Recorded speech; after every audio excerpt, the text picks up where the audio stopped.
number 7 here now. They have got 7. Brazil group পর্বের champion হলো এই টুর্নামেন্টে সর্বমোট 7 গোল করে। হ্যাঁ, মরক্কোর বিপক্ষে 1, হাইতির বিপক্ষে 3 এবং স্কটল্যান্ডের বিপক্ষে 3। এই 7 সংখ্যাটি যেন পিছুই ছাড়ছে না ব্রাজিলের। কেন 7এই বারবার বাঁধা পড়ছে ব্রাজিলের পরাজয় কিংবা সাফল্যের গল্প? গত 1 যুগ ধরে হলুদ জার্সির সঙ্গে 7 শব্দটিও জড়িয়ে গেছে ওতপ্রোতভাবে।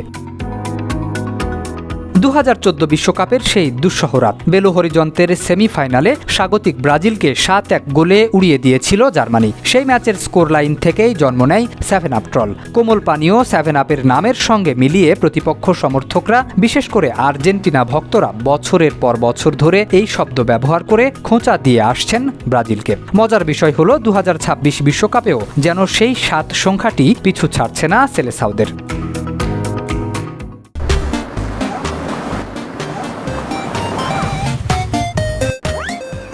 গ্রুপ পর্বে 3 ম্যাচ খেলেই ব্রাজিলের গোল সংখ্যা এখন ঠিক 7। মরক্কোর বিপক্ষে 1-1 গোলে ড্র দিয়ে শুরু, এরপর হাইতিকে 3-0 এবং স্কটল্যান্ডকে 3-0 গোলে হারিয়ে মোট 7 গোল নিয়ে গ্রুপ চ্যাম্পিয়ন হয়ে নকআউটে উঠেছে ডন কার্লোর দল। আবার দলের পক্ষে সর্বোচ্চ গোলদাতা ভিনিসিউসের জার্সি নম্বরও 7।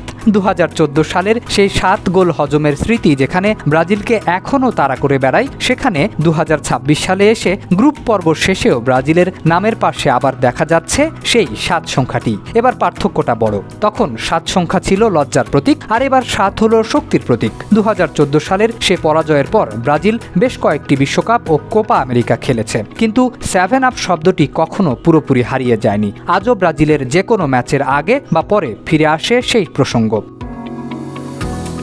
এবার হয়তো গল্পটা অন্যরকম, কারণ 7 আপ বলে যাদের খোঁচা দেওয়া হয় সে ব্রাজিলই এখন গ্রুপ চ্যাম্পিয়ন। অনেকের মতে সেলেসাওরা বিশ্বকাপ শিরোপারও অন্যতম দাবিদার। ভিনিসিউস জুনিয়রের দুর্দান্ত ফর্ম, নেইমারের প্রত্যাবর্তন এবং আনচেলত্তির কৌশলে নতুন ছন্দ খুঁজে পেয়েছে দলটি। তাই প্রশ্ন উঠতেই পারে, 7 আপ কি এখনও ব্রাজিলকে নিয়ে হাসির উপলক্ষ, নাকি এবার সেই 7ই হয়ে উঠছে শিরোপার পথে সাম্বা বাহিনীর সৌভাগ্যের সংখ্যা?